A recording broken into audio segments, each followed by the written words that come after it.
Today's number, 68. That's the percentage of the world's population that is lactose intolerant. True story, Ed. I spent most of my college years as a waiter, and I remember one time someone came in and said, I am allergic to shellfish, lactose, and peanuts. What should I get? You know what I said, Ed? What? The fuck out!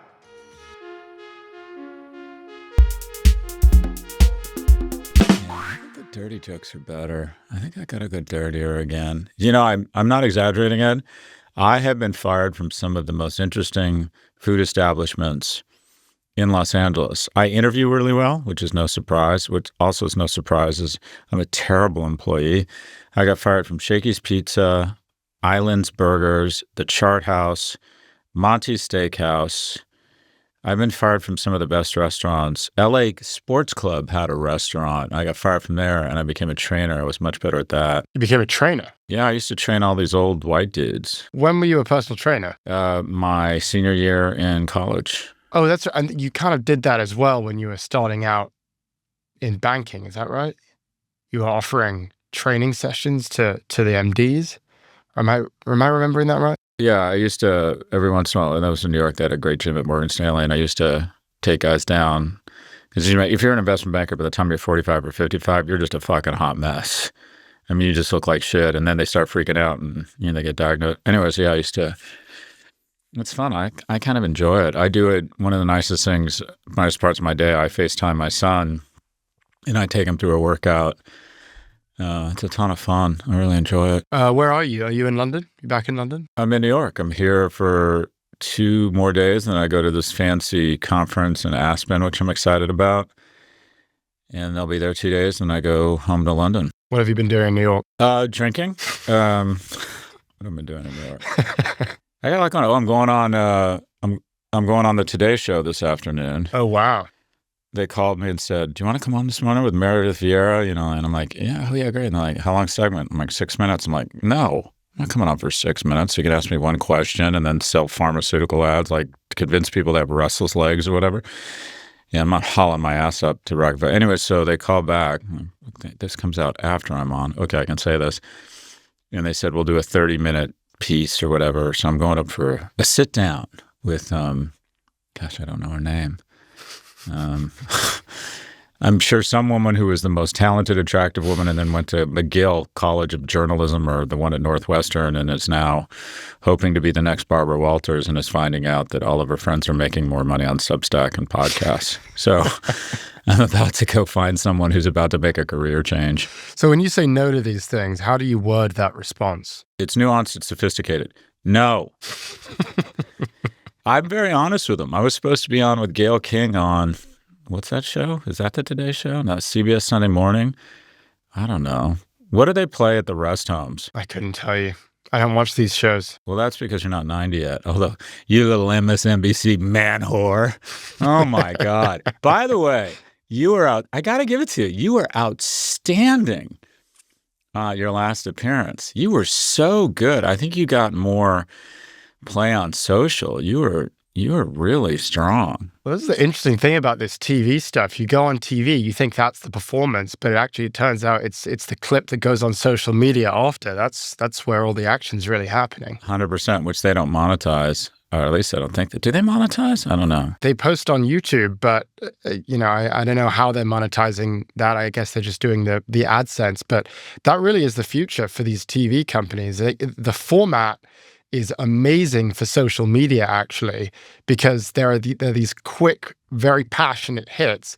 When you clip them into like 1 or 2 minute segments, that plays really well. So we are seeing sort of a resurgence of the cable model, except it's just not happening on TVs. It's happening on people's phones. I see it as organ donation. I see it as they're this giant corpus that has lived a long life.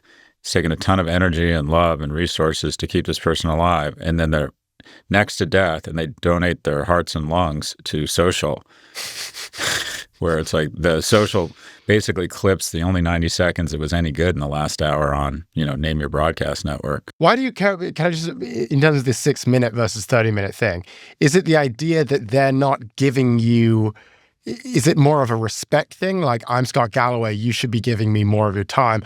Or is it that 6 minutes, you just don't want to have to put in the work for such a small amount, such a small performance. It's total fucking game. I mean, Noam Chomsky and Sam Harris aren't doing fucking 6-minute hits.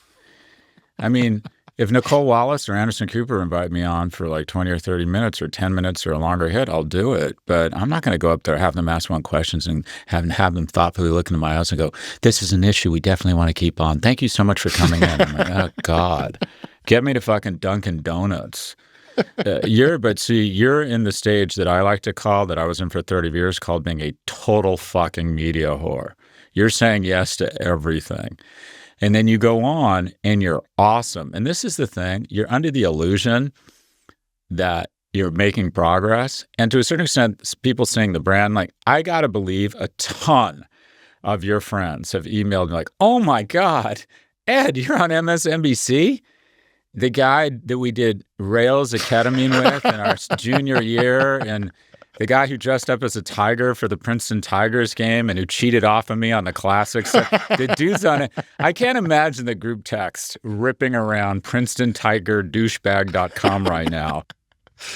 The first time I went on TV, I got a text from my college group chat, and it was a picture of me on the screen at the gym, and he just said, my friend just texted me, he's like, I'm just trying to work out, man. He's like, dude, stop it. Stop it. No, you have been, I mean this sincerely, and I call out, go to TikTok or wherever you go and type in Ed Ellison, MSNBC.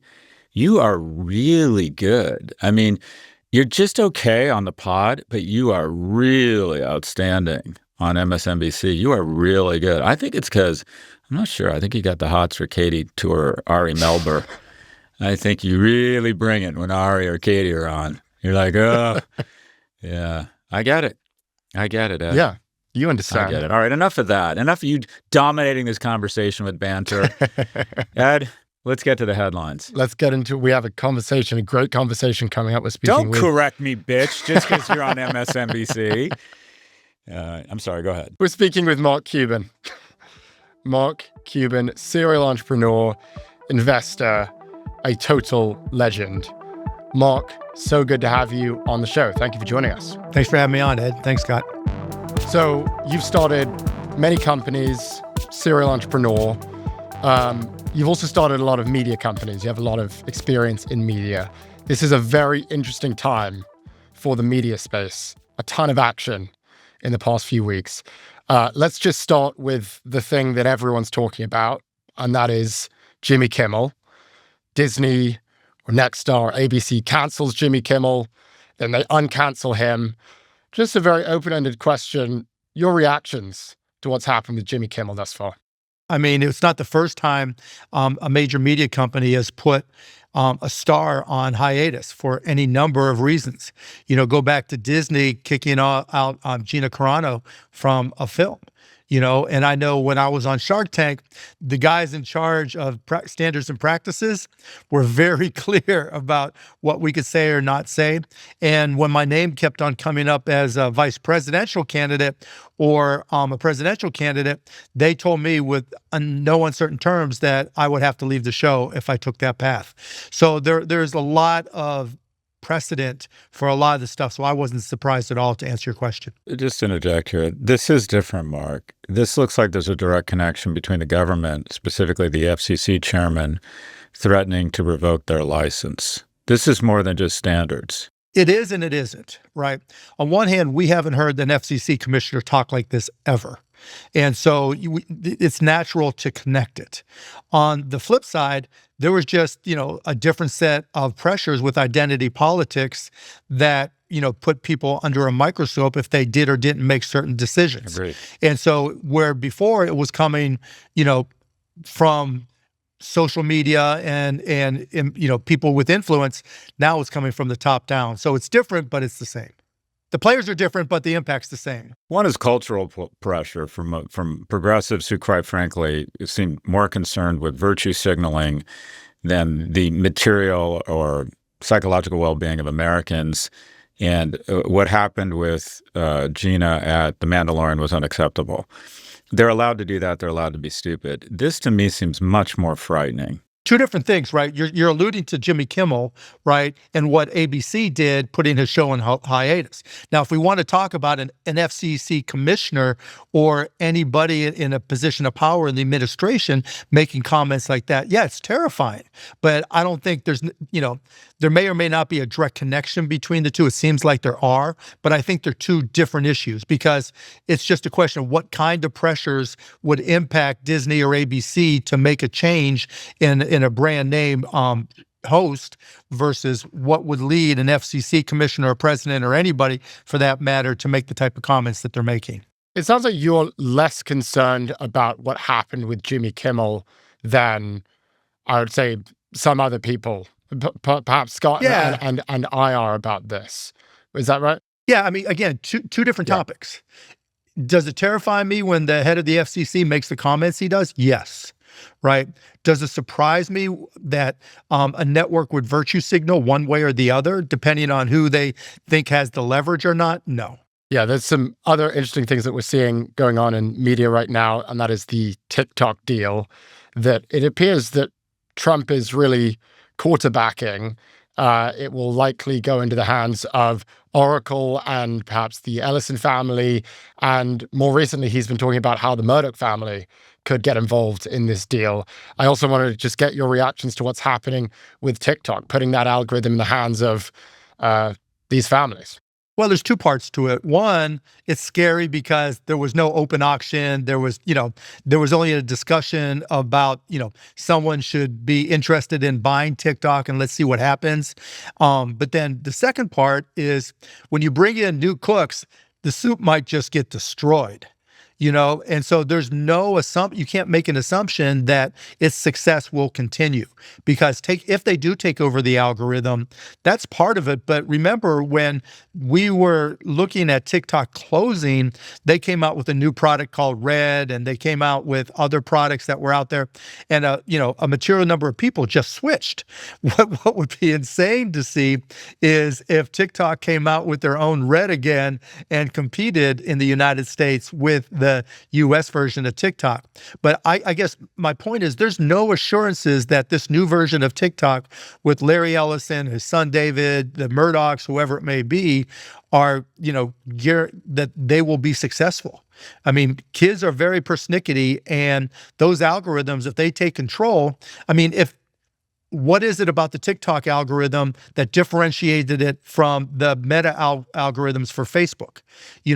They both have their own goals, and we don't yet know how those goals will influence the uptake if we have new TikTok management, or how they'll even influence what Meta and others will do, Meta and it doing with Instagram and Facebook. So there's a lot of interconnected pieces there. Are you concerned at all about, you mentioned there that it wasn't really an open auction.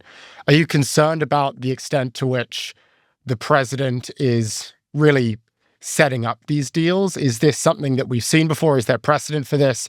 Or is this new? The idea that the president would figure out a way to get the seller to sell and then choose the buyers?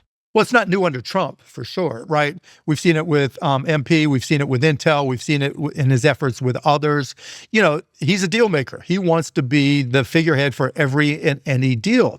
Now, what are the consequences of that happening?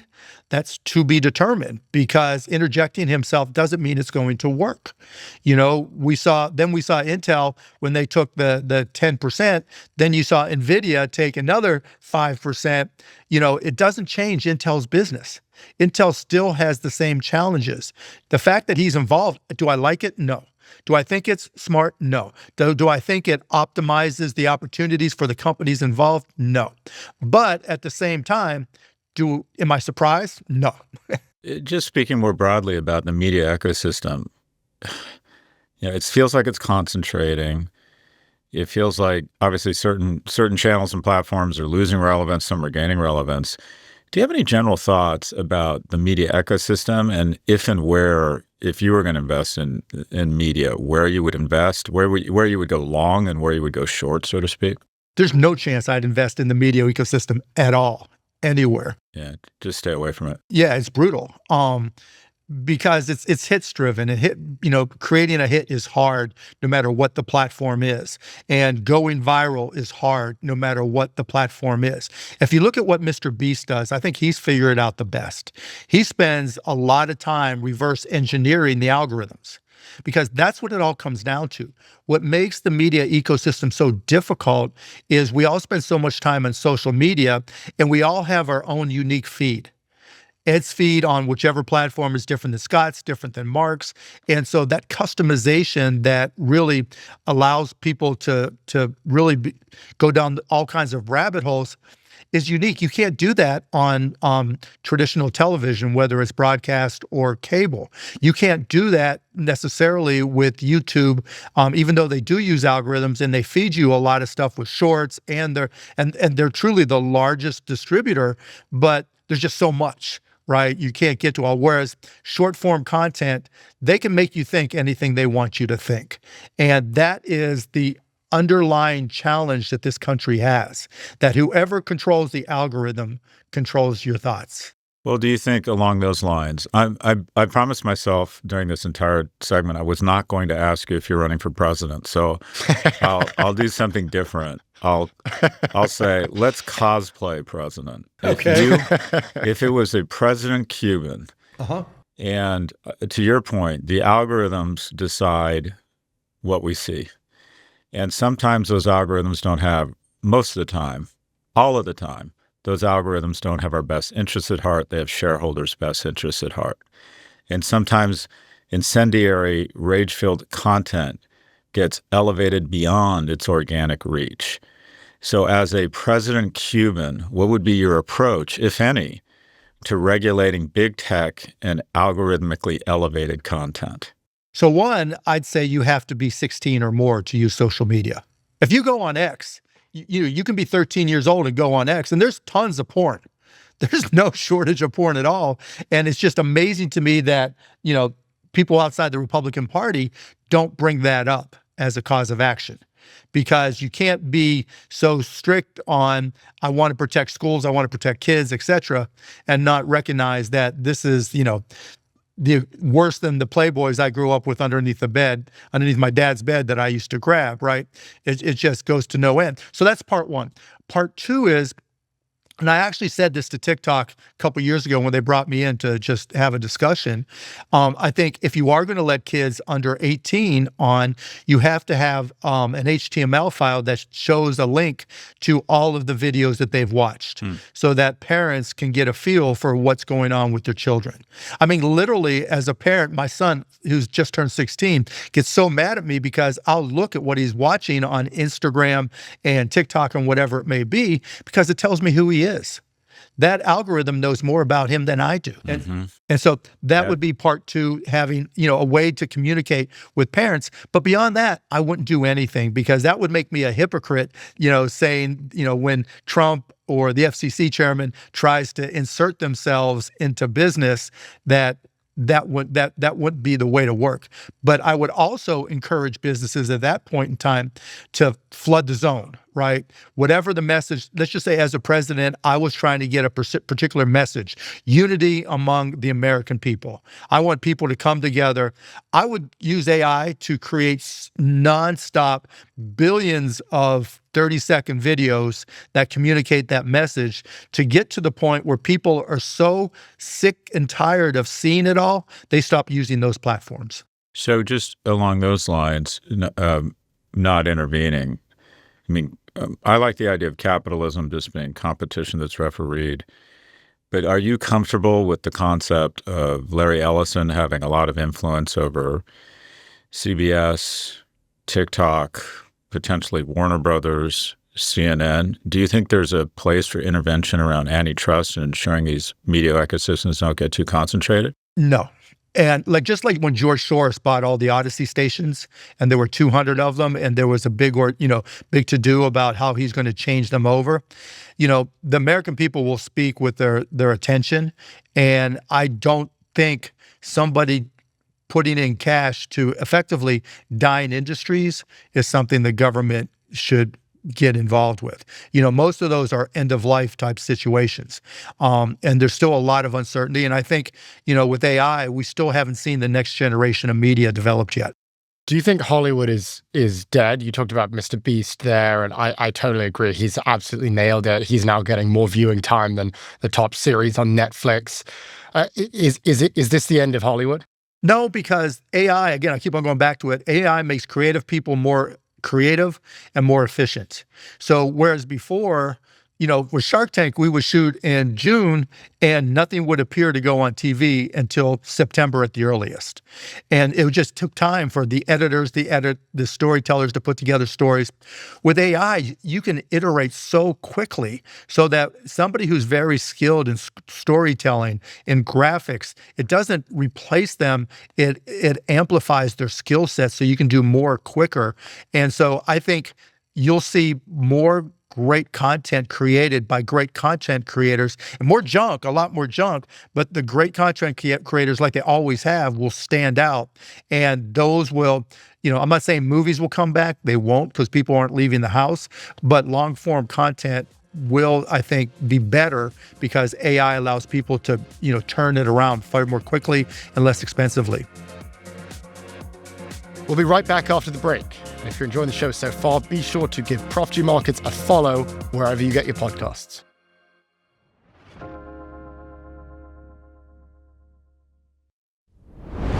We're back with Prof G Markets. Just on AI, I mean, this is the massive investing trend of the year, of the past 2 years.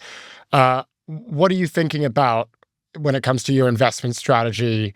How are you incorporating AI into your investment strategy? What do you think the future of AI is really going to look like? Well, there's two types of companies, those who are great at AI and those who used to be in business.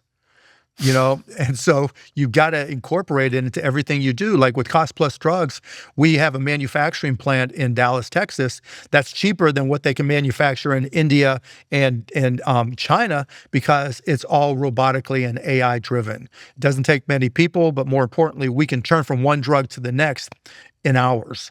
And so the same type of concept applies to all businesses. Now, what's interesting, I know, Scott, you've talked a lot about this in terms of jobs and kids coming out of school. I think the big adjustment is that like my daughter goes to Vanderbilt and she's getting ready to graduate and they all want to go work for a big company. And I keep on telling her that, no, what's changing is big companies have the money and resources to train and implement AI and become more and more efficient. Small to medium-sized companies don't.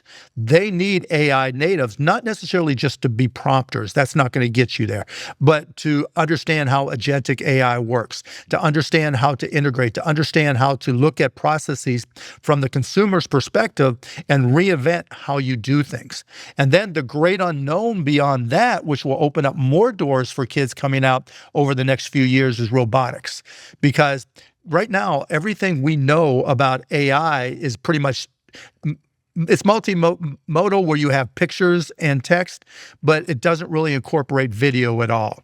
It's not training on video to understand what's happening in the world. You can't tell it. You have to tell it very discreetly, if somebody gets hit by this, it rolls, et cetera, et cetera. Whereas with robotics, they've got to capture video. I think this is where Elon is smart and ahead of the curve, and where robotics companies might supersede what we're seeing with the big AI companies. But think of it this way. Put aside humanoid robots. I don't think that's the future. But being able to tell a robot, clean the house, without giving discrete instructions, is what's going to happen, right? It's going to know, what socks go together. It's going to know how long to wash. It's going to know to look under the bed for dust for the kids. It's going to have to understand these things inherently because it's been trained on those things. Being trained on video and understanding the rules of physics without having to be told and having some common sense and context because you're seeing it all, reduces latency, makes it smarter. And imagine that, that approach relative to a chat GPT. Which are you going to use, right? It's great to get text-based information back and pictures-based, right? And allow it to create fun videos and all that. But in terms of helping your business or changing your life, I mean, I think we'll take it to the point where homes will be redesigned, to become more efficient, because now it's designed for people to do all the tasks. But if your washing machine is designed to be run by, a robot that looks more like a spider or whatever they come up with because it's been optimized to fit, the game has changed, and we can talk differently about building homes and connecting homes and all kinds of stuff. Now, parallel to that, we've got the ultimate war between all the AI companies. You've got Meta, you've got Google, you've got ChatGPT, you've got XAI with Grok, you've got Perplexity, you've got Claude and Anthropic. All of them want to be the winner. Not all of them will be the primary destination when people download their first AI app. And so how deep will the ability to be financially successful and have that network effect, will it go? Will it just be one? Will it be 2, 3, 4, 5? We don't know. But as we start to find out, that could be the delineator in the stock market with the Mag 7, right? Will they acquire each other? Will they go down swinging? Will they be the next IBMs from the 60s to the 2010s? It's not preordained the way we see it today.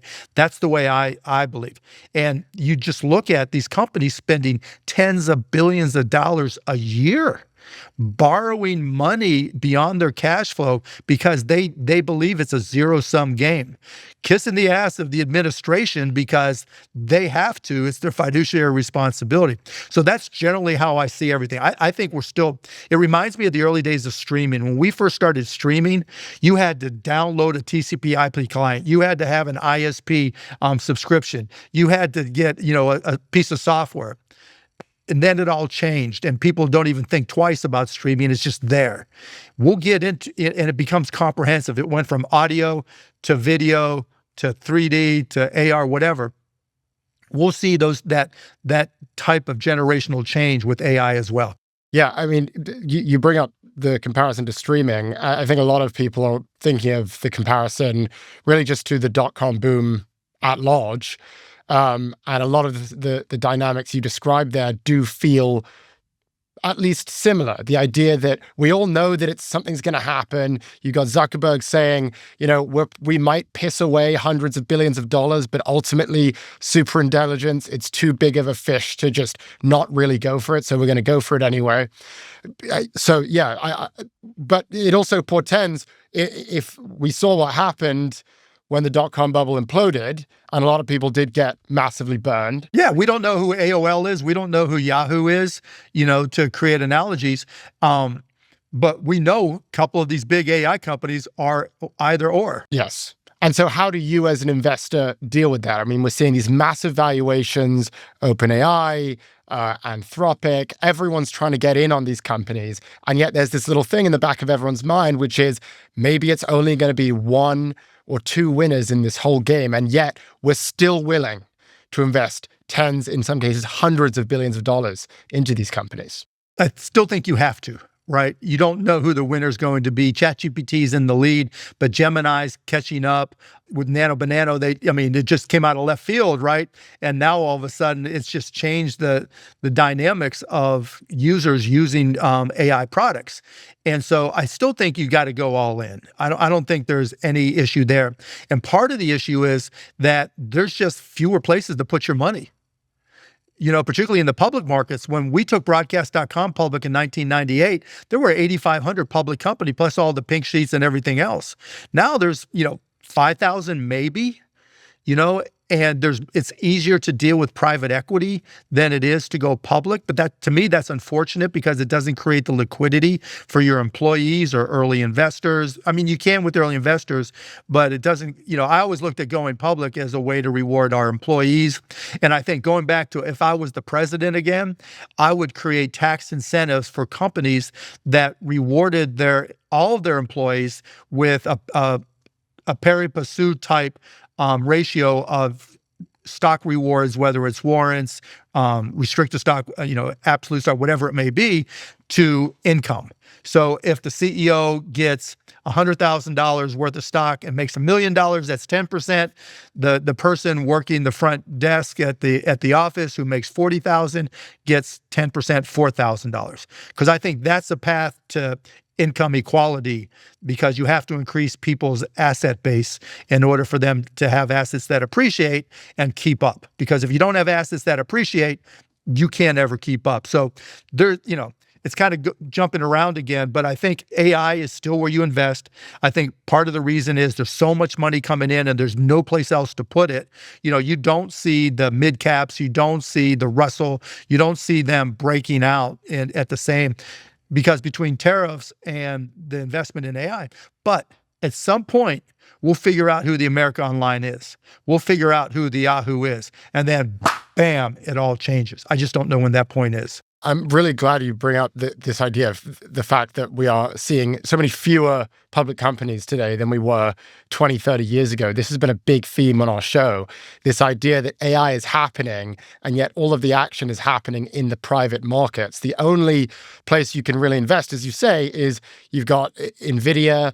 You can invest in Google, and we believe that Google's pretty undervalued right now, Oracle, but aside from a handful of big tech companies, which everyone already knew about, all of the consumer AI investments are still sort of siphoned off from the public.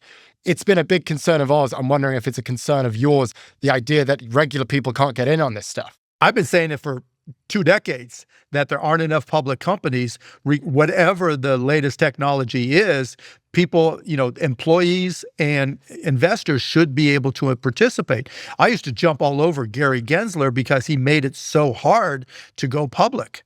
It should be easy to go public. Now, there should be strict reporting and auditing standards to make sure the numbers are real. But beyond that, it needs to be easier than it is now. And look, you give President Trump credit to do a 6-month instead of 3-month reporting cycle.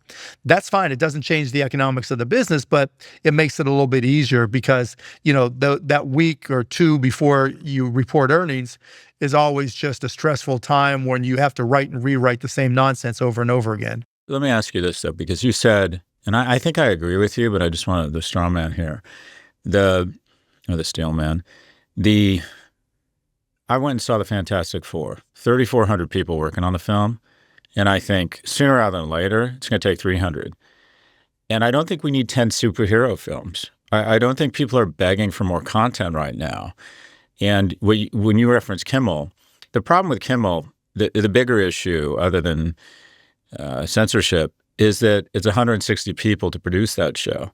It's just too damn expensive. It's not that he's not talented. It's not that he doesn't have an audience. It's just the juice isn't worth the squeeze. It's too goddamn expensive. And it strikes me that there's just certain industries that are going to see a fairly severe reduction in employment in the short and the medium term. Oh, for sure. That always creative destruction. I mean, they don't make records in Terre Haute, Indiana anymore.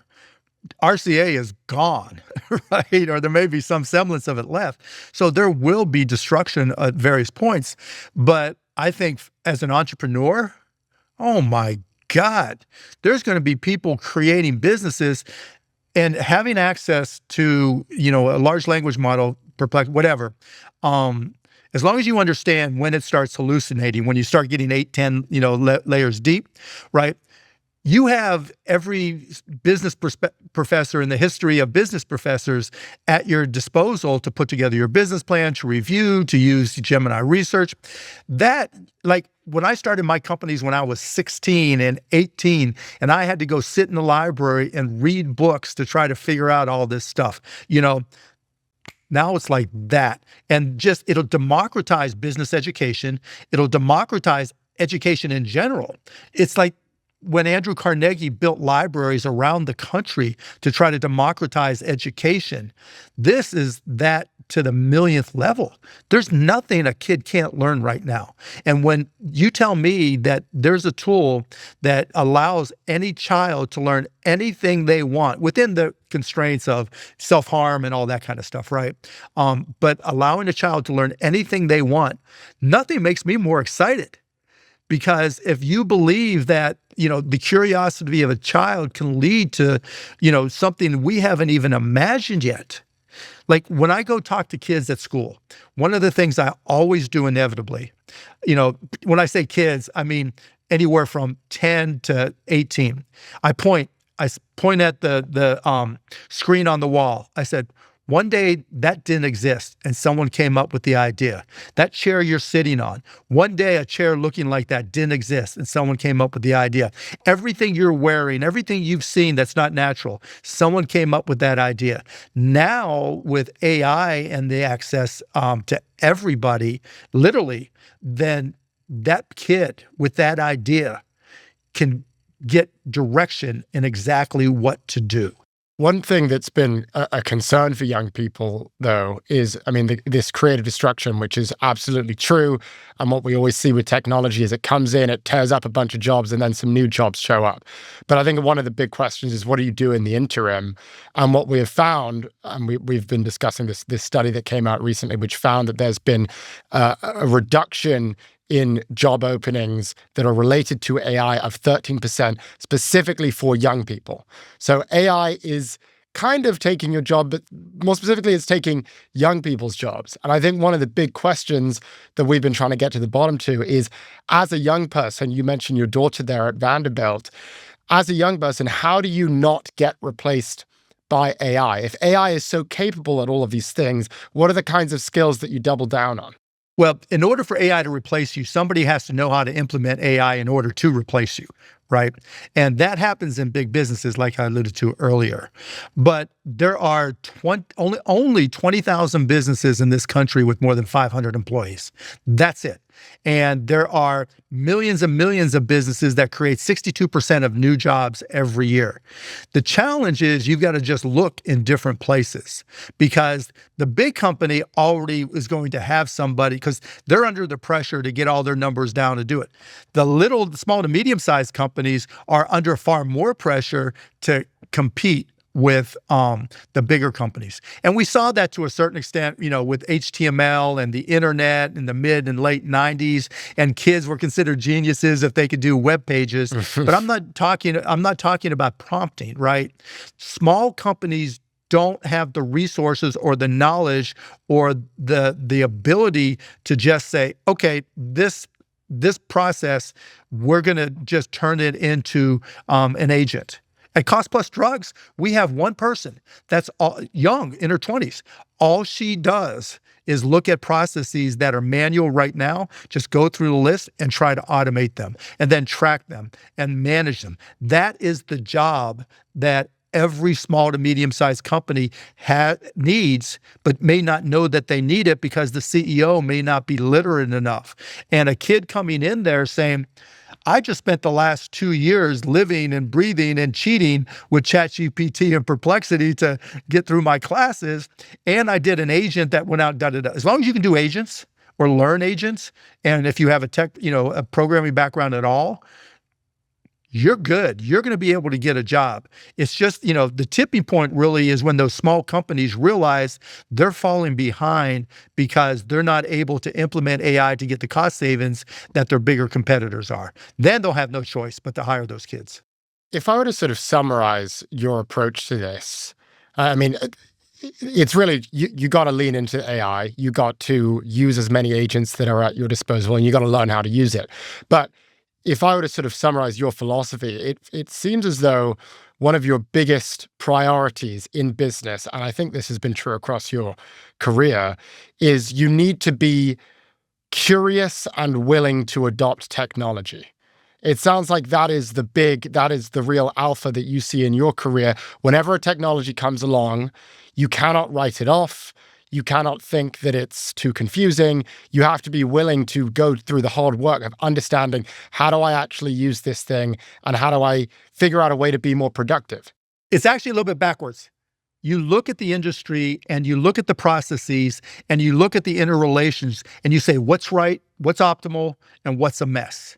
Like in healthcare, how can we start costplusdrugs.com and literally change the pharmacy industry so that the $100 billion plus competitors are telling their customers they're going to emulate what we do, and they haven't been able to do it because of their cost structure? Because I went in there and I looked at the processes and realized just how opaque they are, and was able to simplify it to something as simple as all we have to do is be transparent, because nobody trusts anything.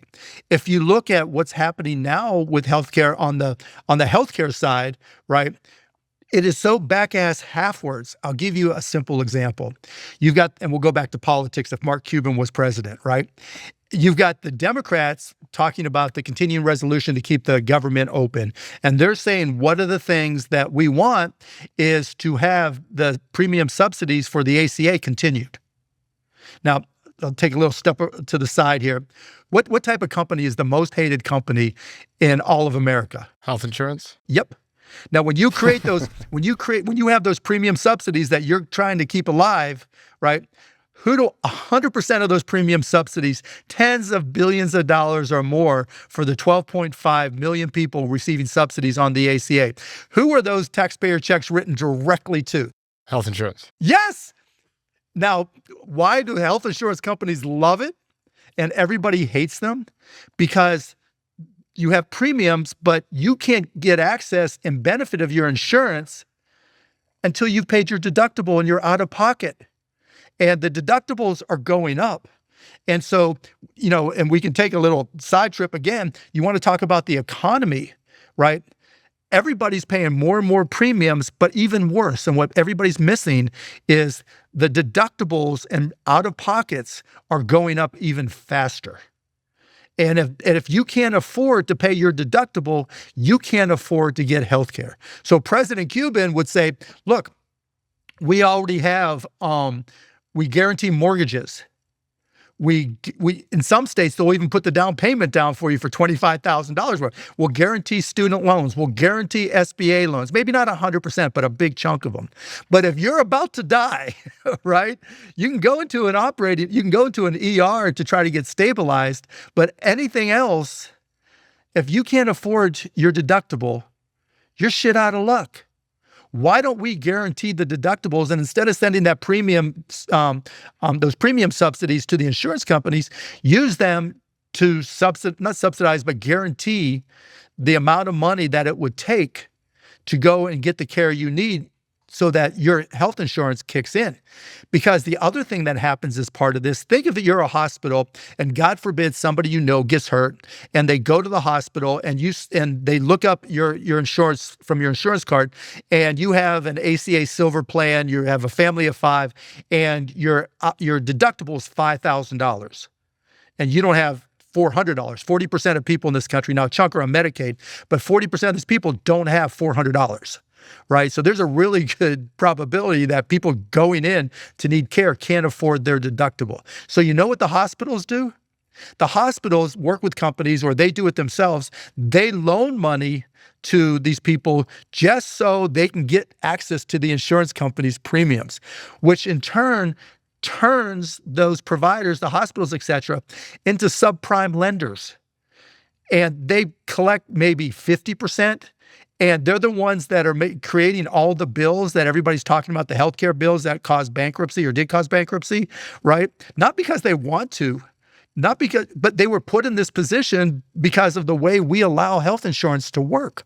And those people, if you can't afford your deductible, do you think you're going to be willing to take a chance on a house or moving, right? Or changing jobs? Hell no. And so all these things, we have to start understanding the real pain points that every single American that's not wealthy has. And that starts with your healthcare deductible, because there is nothing more important to any individual or their family than if something horrific happens, or even little things.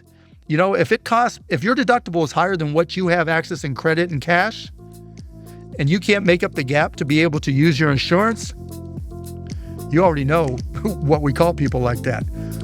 Effed. Stay with us.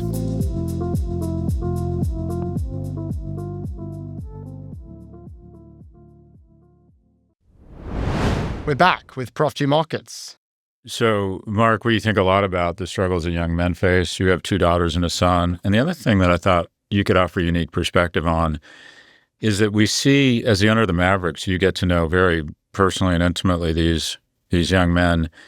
And I think just by their physical stature and their just their excellence, we forget that a lot of these men are really more boys. They're so young.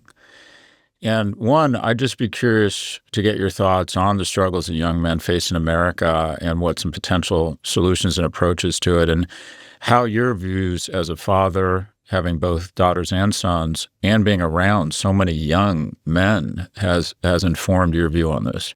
First, on the players, it's actually a lot easier than it used to be 10 years ago because of NIL. Back in the day, they'd never opened up a credit card account or a checking account. What's NIL, Mark? That's the money that kids in college can be paid for playing sports. Oh, I see. Yeah. Thank you. So now they understand how economics work, right? And they have agents, and that's been great for athletes. For my 16-year-old son, his friends, it's terrifying. Because it's hard for 16-year-olds and parents to connect, male or female for that matter, boys or girls, because when I want to talk to him about Andrew Tate, he's like, shut up, Dad, so I'll just go on a little soliloquy and say, you're going to listen to this, and here's what's important to me, and here's what's not, and if you have questions. But it is terrifying. It really, really is, because the influence is there, and there's no independence whatsoever. It's either far left or far right. And I think there's a lot more far right winning right now than we'd like to see. Like Nick Fuentes, he has a following that goes younger and younger. And that's terrifying. Any thoughts or ideas regarding potential solutions? Yeah, it goes back to what I said. This is all algorithmically driven, and so if you didn't allow kids, or maybe you just start with not allowing them to have their phones at school as a starting point, which I think is a big plus, but you can't let kids under 18 or under 16 at least get on social media. You just cannot, unless you make sure that the algorithms are fully published and available all day, every day, for every change, or there's a link for parents to see everything that they've watched. So you know what to have a conversation about. Because as I said before, those algorithms know our kids better than we do. And the easiest way for me to know what my son in particular is into is by watching him scroll through his phones. As long as it's basketball, fantasy, football, hot girl, basketball. I'm okay. But when every now and then I'll see, not an Andrew Tate, but somebody, that's selling, the macho approach, right? And that scares me. You've built so many different businesses. You've had successes in just so many different areas. I mean, you've built businesses, internet businesses. You've had success in entertainment. You've been a TV personality. You've owned an NBA team that went on to win a championship. Now you're in the healthcare business. I feel like, a lot of the big thing that we're trying to do on this show is we're talking about markets, but we're also just trying to figure out how do we get rich and how do we become successful? And what is that all about? I would be interested to know, just given the diversity of success that you've had, what really drives you? Like, you're building this healthcare company right now. What is driving Mark Cuban, and what are you trying to do? What kind of legacy are you trying to leave? To me, business is the ultimate sport. Period, end of story. And I may not be able to play basketball as well as I used to, but I want to compete still. And there's no better way to compete than in business, because it's just a matter of my taking the time to learn what I need to learn. And Steve Jobs said it best. He said, everything's a remix. And so I start with a base of technological information. So when AI comes along, I'm read books about machine learning. Then I get into, training models and all that kind of stuff, but I'm willing to put in the time.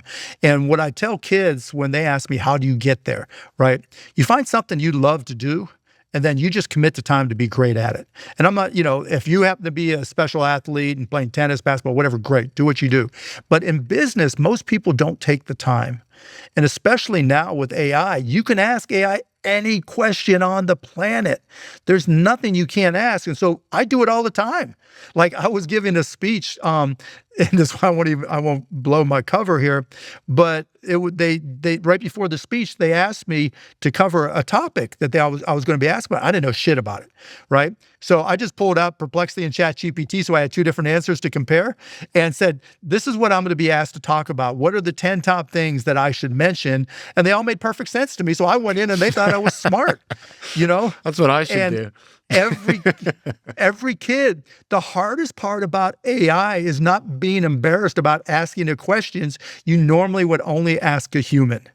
You know, that's the hardest part about AI. And so as it pertains, again, there is no better time. I've said this forever, but there's no better time to be an entrepreneur than now.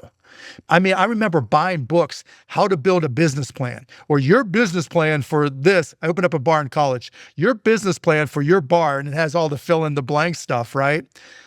Now, there's no industry that I can't ask about. Like there was a product today that I had Gemini Research do deep research for me, and it took them 8 minutes.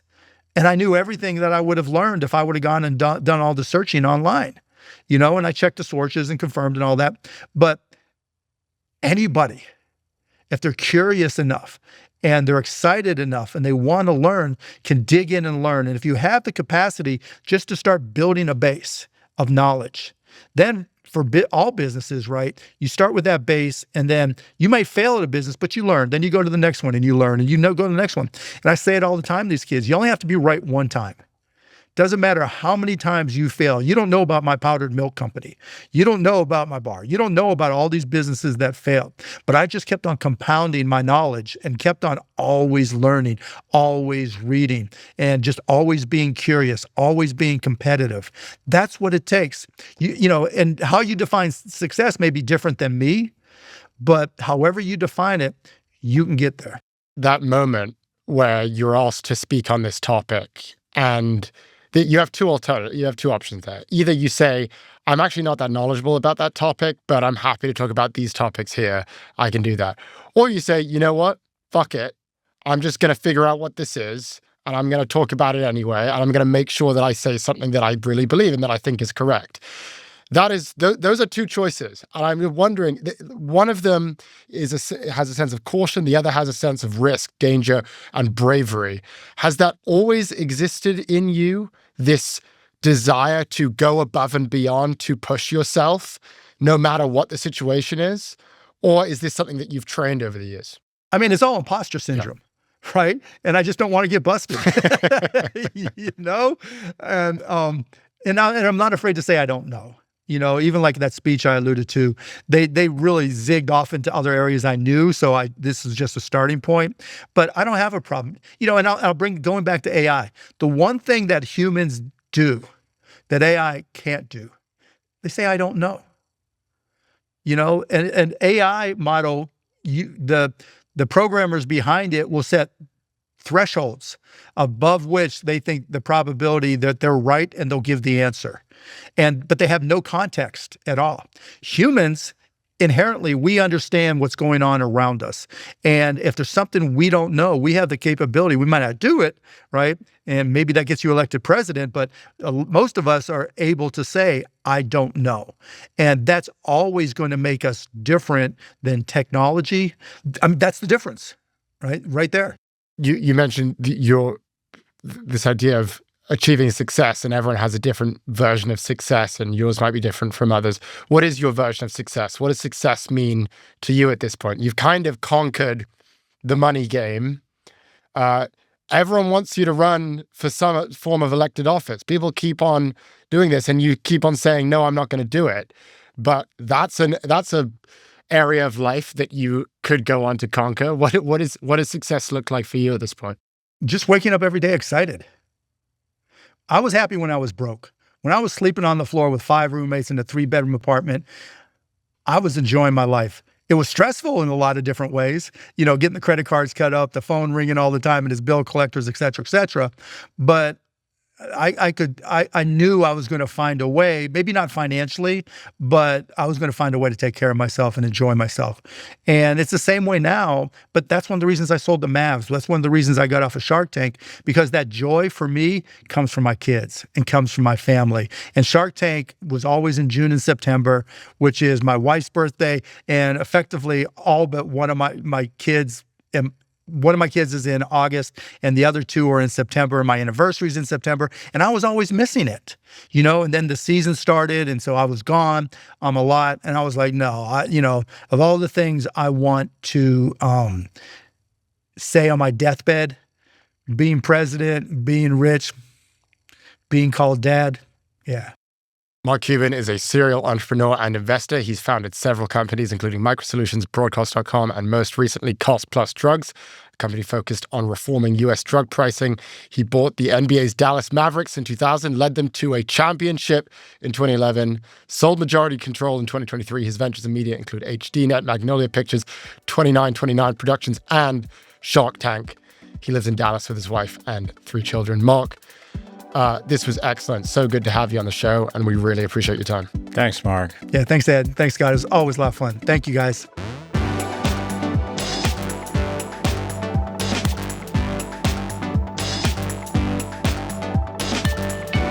Scott, your thoughts? I like Mark. He's very likable. I don't know many people who don't like him, and I like the fact that he tries to be centrist. I like the fact that he's very much a capitalist, that he tries to give both sides sort of equal airtime. I think it's refreshing to have someone who really is I'd call him sort of center right. I like what he's doing with Cost Plus. He's always entertaining. I think he's personally, I think he's leaving the door open to run for presidency, because I'm just not entirely sure why he would come on shows like this unless, there's just not a lot of people looking to buy Zolapram on Cost Plus who listen to the show. Never know. You never know. I do think he's probably thinking that he wants to leave the door open around president. But in general, I think he's a good role model for young men. I think he's smart, thoughtful. I think he'd actually be a really interesting voice. I'm not sure I want him to be president, but I'd like him to run. I think he'd add a lot of really interesting dialogue, and also always make sure that the race was keeping their eye on capitalism, if you will. Your thoughts, Ed? I was very interested to hear his thoughts on those last few questions especially around imposter syndrome, this idea that, he really has a love of the game's being business. He's never down to not be playing in the game. Whether that's in sports or in media or in entertainment or in technology or in healthcare. He just has this absolute love of business and this love of competing. And I feel like that's a big part of why he's been so successful, is that he basically doesn't seem to say no. And I just wanted to get your reactions to that philosophy. What do you make of that? My sense of Mark, and I don't know him well, but I know him a little bit, is that he's good at life. He also got really fucking lucky. Broadcast.com got bought for $6 billion. Do you use Broadcast.com? I don't. It was internet radio, I think, and he sold it for $6 billion. So back in the kind of go-go days of 98 or 99. So, but then again, he kept trying until he got lucky. So I don't begrudge his billions. Let me ask you this then. Do you have the same approach? When he was describing his approach, I feel like you have a similar philosophy, which is you're always going to be in the game. You're going to be competing, whether that's in e-commerce or podcasting or investing. I feel like that's a big part of your philosophy too, no? This for me is the salad days, because when I was your age, I was working just so hard and doing so many things I didn't want to do to try and establish an economic base, and working harder than I wanted, and playing golf with people I didn't want to play golf with, and managing crazy young people I didn't want to manage.